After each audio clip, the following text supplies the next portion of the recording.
first time anyone saw her, she was climbing down from the back of the freight wagon like she'd lived out of it her whole life, except the way she moved said she hadn't. She moved stiff, cautious, as though every joint in her spine had something to prove. The snow had started falling that morning and hadn't let up by the time her boots hit the dirt. That old ridge road was a mile above the creek flats, and the wind up there had teeth, but she didn't flinch. She just looked around, eyes scanning the horizon like she didn't trust it to stay put, then turned and reached up for a satchel that looked heavier than it had any right to be. That's when the whispers started. Some of the men watching from their porches turned to each other and smiled like they'd expected her to look worse. Some weren't smiling at all. Her name was Lottie Sedgwick, 22, from Philadelphia, though she didn't talk like it. People said she was a mail-order bride, said it like it was a punchline. A Mr. Ansel Maynard had put up the ad nearly 6 months prior, though by then most of town had forgotten about it. He was a slow-talking man who lived 2 miles north of the old Spanish ruins, in a drafty shack barely wide enough for a bed and his crippled father. Ansel wasn't what you'd call lucky. His corn wouldn't grow. His well was shallow, and he hadn't been right in the head since his brother died that past spring. That's what made Lottie's arrival feel more like tragedy than a love story. No one thought she'd last the month. But she didn't go to Ansel's cabin. She didn't go anywhere near it. By sundown, folks riding home from the ridge saw smoke curling up from the far side of the ravine, the part most folks avoided on account of the wild dogs and the bones. That land hadn't been used since the Ruiz family was driven out 30 years ago. Stone walls still stood there, half buried in scrub and ivy, the remains of some old colonial outpost long before the Spanish left and the settlers moved in. Nobody had lived among those ruins since. They weren't cursed exactly, just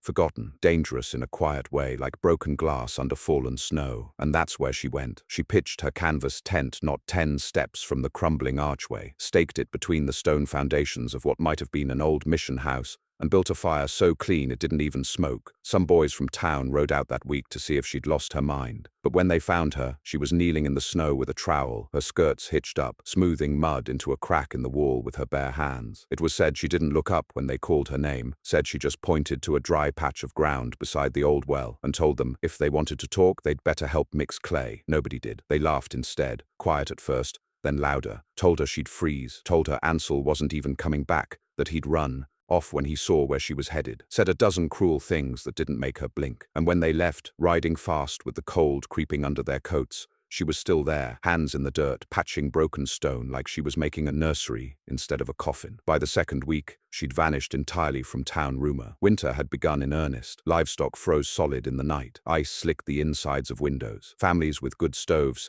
still had to sleep in shifts to keep the coals alive. Ansel showed up just once, on a mule no less, staring down at the stone ruins like he'd never seen them before. He stood there while the snow fell, long after dusk. Then he turned around and left. Folks said nothing passed between them. No words, no smiles, just a long look like something had been decided. After that he came back every 3rd or 4th day, carrying tools, blankets, wood scraps, one time a chicken. Then he'd leave again, never spending the night. That's when people started talking again. It wasn't until February that Caleb Trask's boy got himself caught in a squall up near the ridge and nearly froze. When they found him, he was 2 hours from death and babbling nonsense, but said he'd seen light, real bright, coming from the ruins, said he'd smelled stew, heard voices, said he'd seen smoke rising not from 1 chimney but 2. No one believed him, until Mrs. Trask rode out the next day, desperate and ready to find a body if not a home, and came back white-faced, saying she'd stood inside a cabin made of stone and moss, and the air was warm enough to make her sweat. Said Lottie had opened the door like it wasn't strange at all, poured her coffee, handed her a hot cloth for her ears, then told her Ansel was out fetching nails. She built it in the ruins, Mrs. Trask said again and again. Not on them, in them, like they was just waiting for her. After that,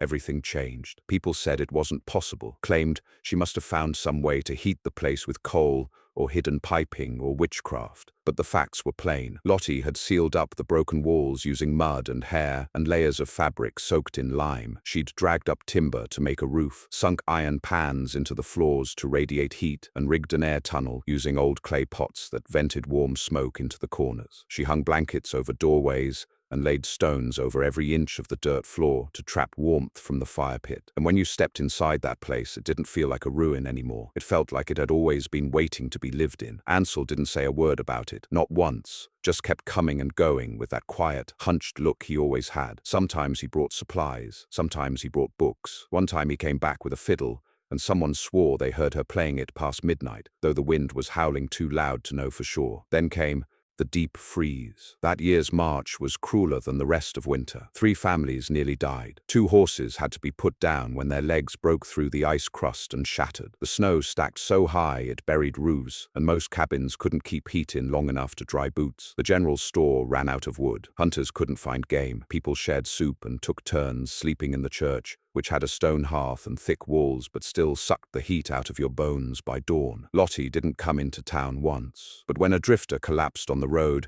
and Ansel rode to fetch him, dragging him in a sled toward the ruins, he came back alone. Said the man had been warmed, fed, dried, and sent on his way. Said he called it the warmest place he'd been since Tennessee. That's when people got bold. The visits started small. A young girl from the Tanner family brought a basket of beans and returned home with hot bread wrapped in muslin. Then came the miller's wife, claiming her son had a cough and asking how Lottie kept the air so clean. Then the blacksmith's apprentice, then a ranch hand, then old Sheriff Brundage himself, leaning on a cane and saying he just wanted to inspect the place for safety. None of them came out laughing. That spring, the snow melted off the ruins before it melted anywhere else. By April, it was 20 degrees warmer inside her home than any other cabin in the valley. That was proven when Mrs. Whittle took her wall thermometer and stuck it through Lottie's curtain without asking. Then came back red-faced and apologized over tea. The heat trapped in those mossy stones lingered long after the fire burned out. The air stayed dry, never stale, and Lottie never once asked for help. She'd come with nothing but a satchel, a shovel, and a promise, and with that she'd made a home nobody could explain. But not everyone was pleased. There were whispers, accusations, that she'd cheated, that she'd known something no woman should know, that she wasn't really from Philadelphia, that Ansel had written those letters to himself and sent for her because he'd known the ruins held something strange. Some said she'd found a hot spring under the stones.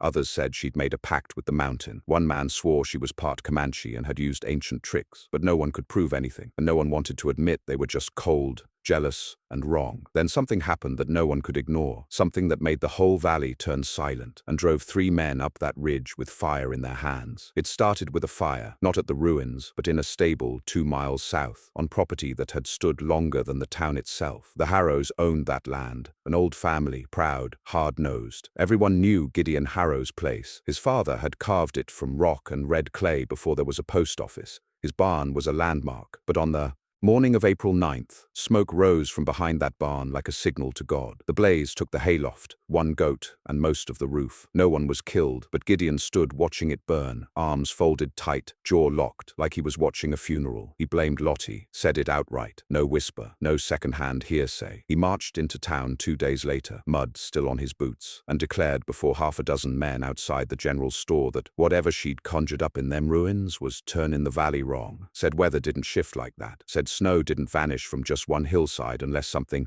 unnatural was buried beneath it. Claimed her home was drawing heat from the land in a way that bled it dry elsewhere. Even said his cousin's cow miscarried because the spring was running colder than it ever had. "They're taking what don't belong to 'em," he barked, "drawing warmth out of the stone like devils feeding on the earth's breath." Most men rolled their eyes, but a few didn't. There was a strange look on Elbert Chalmers's face, tight, sick, afraid. He was a woodcutter whose cabin sat low in a gully that hadn't thawed in weeks. His wife had burned every stick of furniture to keep their infant alive. When Gideon talked about the warmth draining from the land, Elbert didn't laugh. Neither did Orrin McKay, who'd been sleeping in his store cellar with his hands wrapped in canvas because the frostbite had crept down into his bones. He'd lost 2 toes, and his voice was little more than a whisper now. They didn't smile, they nodded. The next week was quiet. Lottie was seen once, walking the ridge with a sack slung across her back, and a rope in hand that pulled a crate of broken glass, likely salvaged from the old rail station. Ansel was nowhere in sight. Someone claimed he'd gone south to trade, that he'd taken his mule and hadn't returned. Others said he'd gone looking for a doctor, but most assumed it was nothing. He'd always kept to himself, and Lottie seemed more than capable of holding her ground alone. Then came the knock. Late one evening, just after the moon cleared the pines, 3 men rode up to the ruins with their coats drawn tight and their hats pulled low. They knocked on the stone doorframe with the flat of an axe, not their fists, and waited. They didn't ask permission. They didn't speak her name. They called it an inspection. No one knows what happened inside, but the light from her fire flickered against the trees, casting their shadows like giants on the stone walls. One of them, Elbert some said, went inside. The other two stayed out. 10 minutes passed. 15. The wind kicked up, howling through the arches like it had a voice. Then a crash rang out, something heavy and sharp, followed by a silence so thick it made the trees stop whispering. Elbert came out holding his hand against his cheek. Blood ran through his fingers. The others said, "Nothing." They rode off without another word. The next day, Lottie walked into town. She came on foot. No horse, no cart, just a dark coat cinched at the waist with a strip of rope, boots caked in ash, and something in her arms wrapped in burlap. She didn't stop to explain, didn't answer questions, just walked to the church, placed the bundle on the steps, and knocked 3 times before turning and leaving. When Reverend Moss opened the door, he found a pile of broken glass, shards of colored window panes, laid out like puzzle pieces, tied with ribbon, and polished clean. On top was a single slip of paper. It read, "Light for the ones who lost it. I've got enough now." Some took it as an apology. Others took it as mockery. But Reverend Moss, after a long pause, simply picked up the bundle, nodded to himself, and carried it inside. That Sunday, the sun hit those stained glass fragments on the windowsill and threw light across the pews like something holy. But the trouble didn't end. That same night, a dog was found dead near the general store, bloated, frost-bitten, and lying atop a smashed crate of firewood. Some said it had been poisoned. Others said it had frozen chasing a rabbit. But in the morning, someone painted a symbol on the side of the store in ash. No one recognized it. No one claimed it. But everyone knew who it was meant for. Lottie didn't return to town again. 2 days later, Gideon, Elbert, and Orrin were seen again, riding north toward the ruins, with canvas bundles on their backs and rifles across their saddles. They came just after dusk. No one else followed. The sky was iron gray and the wind cut sharp from the canyon. Lottie must have heard them long before they arrived, but she didn't run. When they reached the clearing, smoke still curled from her roof vent. Her door was shut. The stone walls glowed faintly from within. What happened next would never be fully agreed upon. Some say Gideon shouted first, demanded she come out, demanded she explain herself, demanded she take down whatever contraption she'd buried under the stones, claimed it was unnatural, claimed it was hurting the land. Others said she opened the door before he even knocked, that she stood there, calm, holding a skillet in one hand, her apron singed from cooking, that she said nothing, just looked at each of them, one by one, and stepped aside. Whatever the truth, something went wrong. Elbert raised his rifle, not aimed, not yet, just held it like he might need it. Orrin looked nervous. Gideon stepped forward. Then a blast of wind tore down the slope, and the fire inside her home surged. Not unnaturally, just powerfully, like something had opened a vent. Flames flared inside the stone hearth. Shadows danced like ghosts on the inner walls. Gideon paused. That's when Ansel appeared. From behind, from the trees, from wherever he'd been waiting. His voice cut through the wind like a knife. "Put it down, Gid." No one had seen him in weeks. He looked lean, tired, and angrier than anyone remembered. His coat was torn, his hands were black with soot, but his eyes were clear. Gideon turned, startled, and shouted something no one remembered. A threat, a curse, a warning. Then Lottie stepped forward, not fast, not frantic, just steady. She stood between them, facing Ansel, her back to the rifles. "Don't," she said, then quietly, "let them come in. Let them see." No one moved. "I ain't walking into no furnace," Orrin said, half joking. But she didn't laugh. She turned, walked into the house, and left the door wide open. The wind pushed warm air out like a wave. It smelled of bread, leather, pine resin. It didn't just feel warm, it felt right, alive, like something that had been waiting for years to be known. After a long pause, Elbert stepped forward. Then Orrin. Gideon hesitated, but finally, scowling, he followed. They stayed 20 minutes. When they came out, none of them spoke. They mounted their horses, rode back down the ridge, never spoke of it again. But Gideon sold his land 2 weeks later. Elbert stopped speaking at town meetings. And Orrin, he was seen 3 months later building a stone cellar with wide walls and a shallow dome roof. When someone asked what he was doing, he said only, "She ain't wrong." That summer, 3 more families moved up near the ruins. Not close, but close enough to ask questions. Lottie never turned them away. She lent out her shovel, her books, her old clay pots. She even helped Mrs. Trask's son build a draft tunnel under his chimney. It didn't work half as well as hers, but it was better than nothing. She never raised her voice, never claimed credit, never left the ridge. And when a passing traveler asked Ansel what made the place so warm, he just smiled and said, "She sees what others don't. That's all. The warmth's always been there, but something was still coming, something none of them were ready for. Because warmth draws more than neighbors. It draws the desperate. It draws the dangerous. It draws those who never come for help, but come for what they can take. The trouble arrived on the tail end of summer, when the last of the snow had long melted and the hills turned golden with dry grass. It was the sort of dry that cracks skin and splintered fence rails. Even the horses seemed to move slower that season, but the warmth inside the ruins remained, steady, quiet, unchanging, like whatever lived beneath those stones didn't care about seasons or drought or the moods of men. By now, the laughter had stopped. No one called Lottie crazy anymore. The ones who once doubted her had either left or come quietly to ask for her guidance. She gave it without pride, taught Ruth Wainwright how to patch a wind tunnel with sod and grease, helped the Carter family line their stone cellar with moss so the air inside wouldn't stay damp. She even drew diagrams in charcoal on butcher paper. Strange. Little maps of airflow and heat traps, then handed them out to anyone who came up the ridge with kind eyes and empty hands. Some began calling her the Warm Widow, though she never used the name Maynard, and no one knew if she and Ansel had ever properly married. It didn't matter. They lived as one, shared the work, shared the food, shared the burden of all who came to ask what they'd once mocked. And for a time there was peace. But peace doesn't last in the high country, not when the land grows dry and the rail lines don't run, and the border roads see fewer patrols. The further the drought reached, the more the desperate began to drift in. Men who had nothing to lose, who followed whispers instead of trails, who slept by their rifles and didn't blink when a fire was burning where none should be. They came first in ones and twos, strangers with hollow eyes and cracked boots, then in a pack of 4, riding a stolen cart, scouring back roads like wolves. They asked questions in town, hard, quiet questions, about heat, about stone shelters, about the miracle woman who built a fireless furnace. Sheriff Brundage sent word to the surrounding stations, asked for a rail patrol to sweep north, but the drought had left the rails dry and the funds drier. No one came. One morning, the postmaster found a note tacked to the freight barn, sloppy script, torn paper. It read, "She's keeping gold under that cabin. Stone heat's a trick. We'll dig it out ourselves." That night, Ansel didn't return from his supply trip. By morning, Lottie was already walking the ridge. She didn't weep, didn't call for help. She carried a coal oil lantern and a crowbar and circled the ruins like she was drawing a boundary no one else could see. The next day, she tore down the eastern curtain, laid iron pots along the windowsill,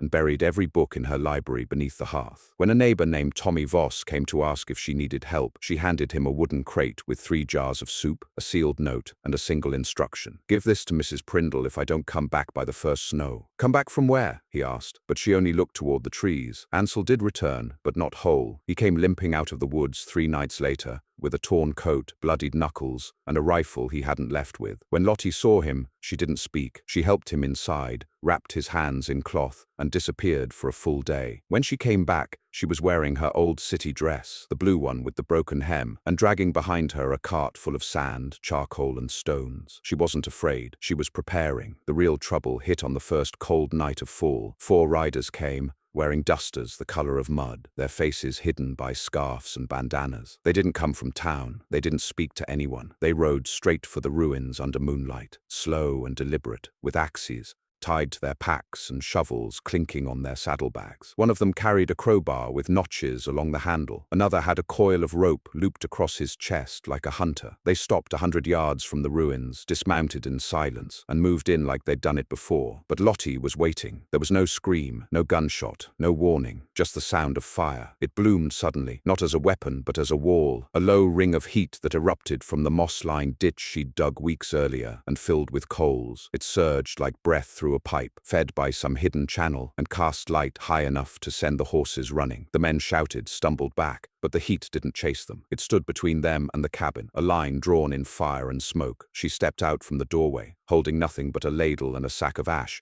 her eyes wide and calm. "You'll get nothing here," she said. One of them, tall, broad-shouldered, his duster flapping, laughed. "Lady," he said, "you've got no idea what we're here for." She didn't blink. "Yes, I do." He stepped forward. Then came the sound. It was low, hollow, almost musical, a whistling from underfoot, like wind rushing through clay jars. It rose in pitch, not loud but sharp, until the air itself seemed to hum. The tall man froze. The others drew back. The stones beneath their feet were warm, too warm. They turned, but the heat was behind them too. Not fire, not flame, just heat, radiating up from the ground like breath from a giant sleeping below the dirt. Lottie's voice came steady. "You dig here, you'll bring it all down. Not just the heat, the walls, the roof, the stone it rests on. It won't save you, and it won't forgive you. Another man, a younger one, maybe no older than 20, backed away first, dropped his shovel and vanished into the dark. The rest followed. By morning, the coals had gone cold. The ditch was clean. No sign of fire, just stone, cold air, and a woman kneeling at the edge of her hearth,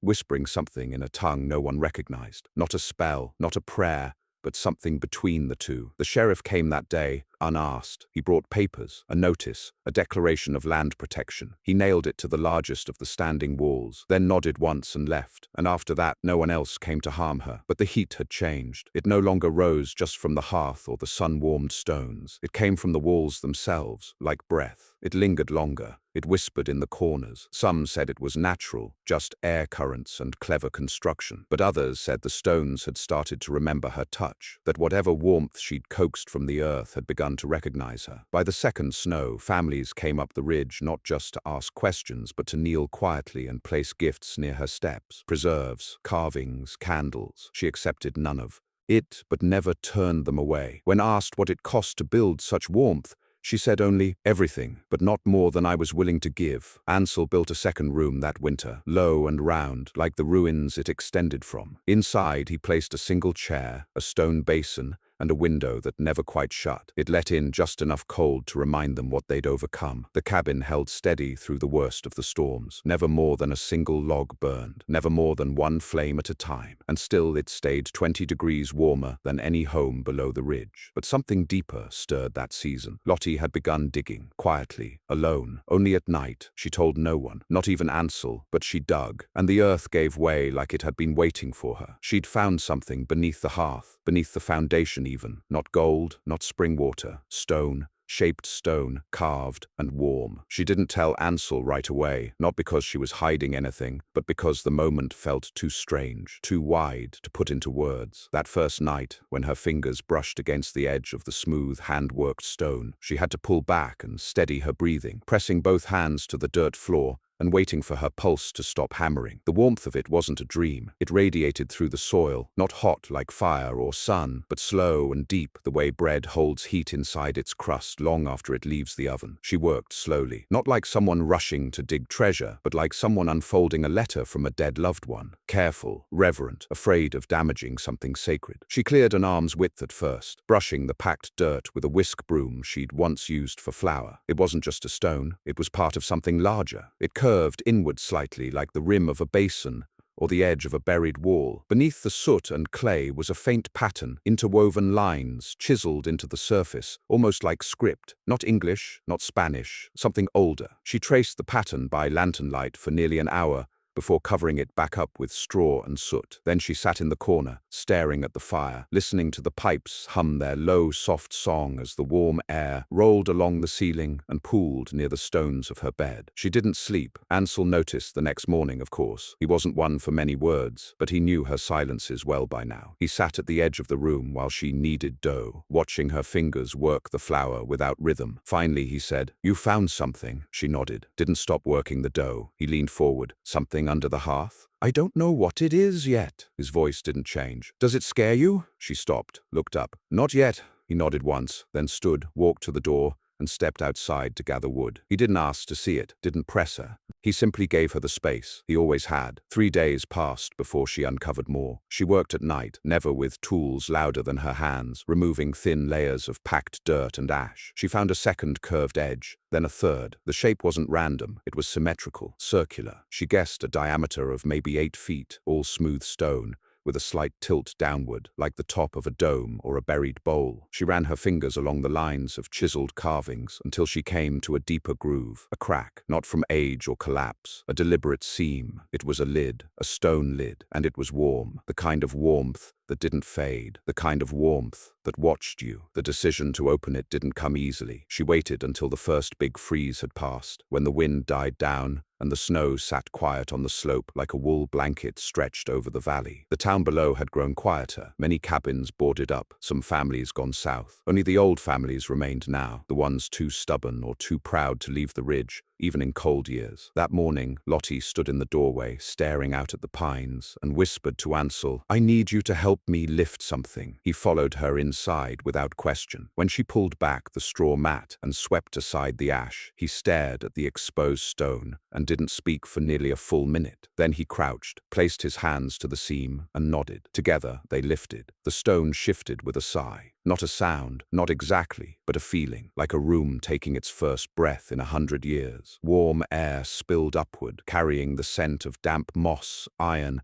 and something sweet and sickly, like dried herbs stored too long. Inside the chamber, just beneath the lid, was a hollow ring no deeper than a bread pan. The interior walls were polished, smooth, fitted with copper inlays now green from age, and at the center, a disc, not wood, not metal, stone maybe, but smoother than any stone she'd handled, flat, round, the color of coal before it burns. It looked like it had been placed there yesterday. Lottie didn't touch it. She covered it again, slowly, sealing it shut with cloth and clay. Ansel didn't ask, but he stopped lighting the fire after that. There was no need. Whatever heat that stone gave off, whatever breath it exhaled, it was enough. Within days, the inside of the cabin warmed beyond anything they'd known. Not hot, just even, balanced. The air held moisture in all the right places. The bread rose faster. Their clothes dried in hours, not days. And no smoke escaped the chimney because no fire burned anymore. The neighbors noticed first. The chimney had stopped smoking, yet the windows still fogged from heat. Then came the animals. A dog found its way up the ridge and refused to leave the threshold. A mule wandered from the Johnson farm and stood just outside the stone wall for 3 days without food, eyes half closed, as if napping in summer sun. Lottie said nothing. She'd buried the entrance again, layered it with fresh soot, moss, and stitched together old blankets. She didn't want anyone else seeing it, not even the kind ones, not even the families she'd helped. This warmth, it wasn't just survival, it was something else. She felt it in her bones, and the dreams began, strange ones. Long corridors underground, filled with stone pillars covered in carvings. Voices that spoke without mouths, places that burned but never smoked. And always, at the end of the dream, a door she wasn't ready to open. She didn't tell Ansel, not about the dreams, but he knew. He began waking before her, sitting in the center room, staring at the hearth, even when it hadn't been lit. Sometimes he whispered things, words she couldn't make out. Then one night she found a bundle of papers folded beneath her sewing kit. Diagrams, symbols, notes written in a hand that wasn't hers. Ansel's sketches, drawings of the disc, of the copper inlays, of the symbols she'd traced. Some matched the old Spanish glyphs found in ruined missions. Others looked older, pre-contact, untranslatable. And on the last page, "It was always under us. We built on top of it. The warmth isn't new, she just remembered it." Lottie burned the papers that morning. By now, snow had returned in force. But up on the ridge, beneath her moss-packed walls and soot-covered stones, the air remained warm enough to cook without fire. A man from the low valley came to see it for himself, offered her gold, then livestock, then land. She sent him away without a word. The next week he returned, with 3 men. They waited until dusk, waited until Ansel was away. Then they entered without knocking. The door was barred, but the windows weren't. They pried them open, climbed in one by one. They carried no torches, just ropes, hooks, shovels. They weren't strangers to theft, but when they stepped inside, they paused. They said later it felt like stepping into breath, the kind of warmth that hugs you from the inside out, that clings to your teeth, that remembers your name before you speak it. They found the covered pit, tried to dig, but the floor wouldn't give. The ash turned to stone. The walls began to hum. Then they heard her voice, not from upstairs, from below. "Leave." They dropped their tools, ran. Lottie found them outside, shivering in the snow. They were sweating, though the air was 20 below. She didn't strike them, didn't speak. She handed each man a coal from the hearth. It did not burn them, but each said later they felt something inside them crack and shift. None ever returned, and the disc stayed buried. But its warmth never faded. She'd remembered it. Now the land remembered her. By the time the 3rd snow came, no one doubted her anymore. Even the oldest men in town, the ones who'd spent their lives scoffing at anything unexplainable, started speaking her name low, as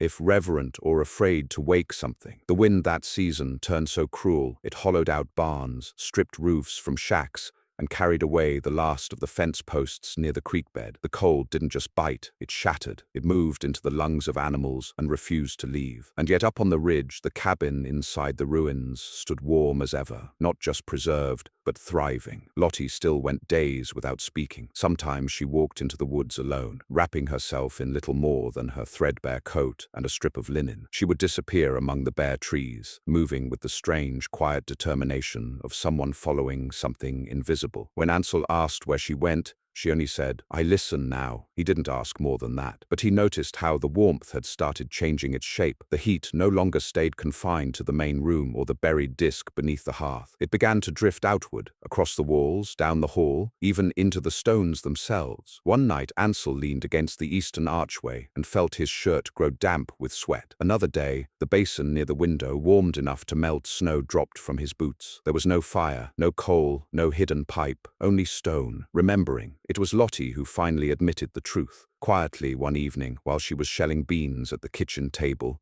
with her sleeves rolled up and ash smudged across her cheek. "I think it's learning me," she said, "or I'm learning it. I can't tell anymore." Ansel didn't answer. He was watching the steam curl gently from a bowl of water that had been sitting untouched for nearly an hour. "I don't think it's a thing to be afraid of," she continued, "but I don't think it can be used. Not like a stove, not like a tool." He nodded slowly. "It's more like a companion," she said, "like something old that's decided I'm worth the warmth." She didn't say, "friend." That would have felt foolish. She knew it wasn't human. It wasn't a ghost or a god. It was a memory bound in stone, a warmth kept alive by something carved and buried long before the valley ever knew cabins, let alone settlers. It had waited in silence until someone came not to conquer it, but to listen. And that's what she did. Every night after the chores were done and Ansel had gone to bed, she sat barefoot on the soot-warmed stones and pressed her palms flat to the floor and waited, not for visions, not for dreams, but for understanding. The disk no longer needed to be uncovered. It was awake now. Its heat pulsed softly through the floor in intervals, like a heartbeat, like breath. And sometimes when she was very still, she felt it answer her thoughts, not in words, not in voice,